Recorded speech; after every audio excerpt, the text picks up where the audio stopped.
Friends, आज के इस वीडियो में बात करेंगे कक्षा 9 विज्ञान के उपचारात्मक शिक्षण कार्य पुस्तिका के कार्यपत्रक 1 के बारे में। चलिए शुरू करते हैं। विषय वस्तु हमारे आसपास के पदार्थ। अधिगम बिंदु पदार्थ का भौतिक स्वरूप, जहां हमें प्रश्न 1 दिया गया है।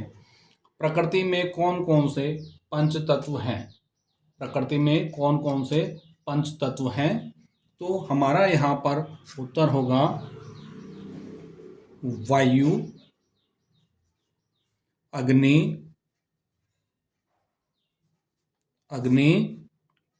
पृथ्वी, जल और प्रकाश। ये 5 तत्वों से हमारी जो है प्रकृति बनी हुई है, इन पंच तत्वों से।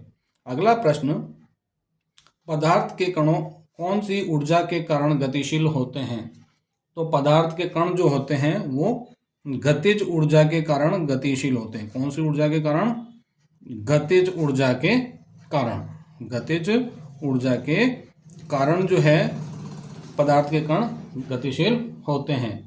कमरे के कोने में अगर अगरबत्ती जलाएं तो पूरे कमरे में सुगंध का फैलना कौन सी प्रक्रिया का उदाहरण है? तो यह प्रक्रिया हमारी कहलाती है विसरण की प्रक्रिया।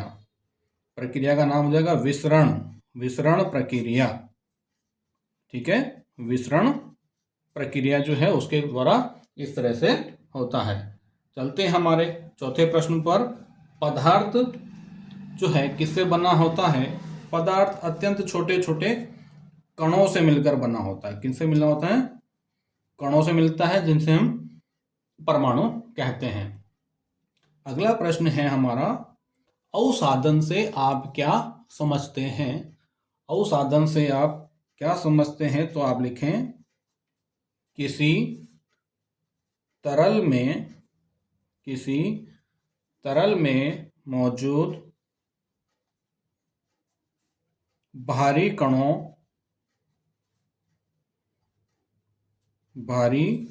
कणों का नीचे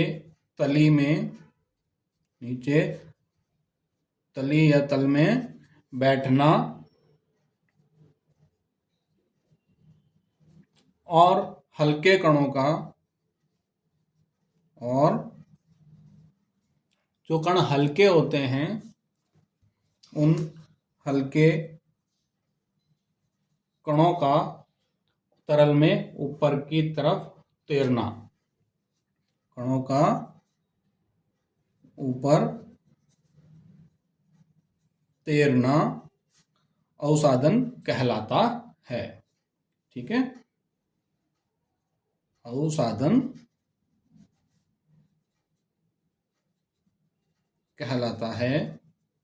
अगला प्रश्न हमारा, आटे में उपस्थित सूक्ष्म अशुद्धियों को छलनी से छानकर पृथक किया जाता है।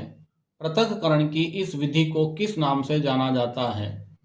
जब हम छलनी से छान करके और अशुद्धियों को आटे में से अलग करते हैं तो उस प्रक्रिया को, उस पृथक्करण की विधि को क्या नाम दिया जाएगा, जो हमें यहाँ पर बताना है।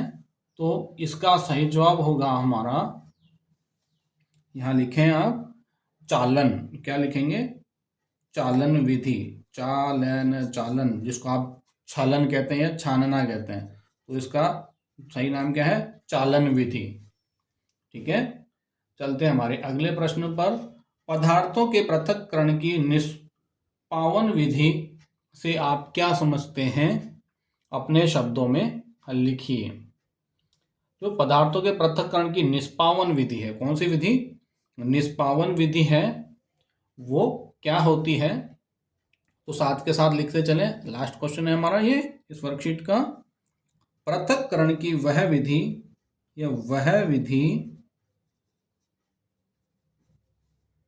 जिसमें हवा की मदद से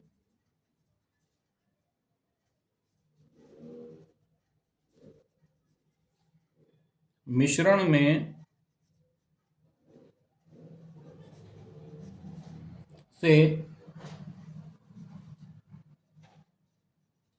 हल्के और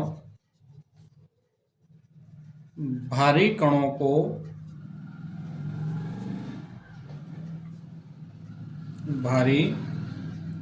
को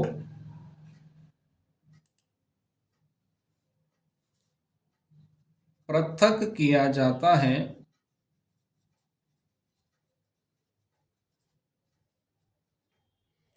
वह निष्पावन विधि कहलाती है।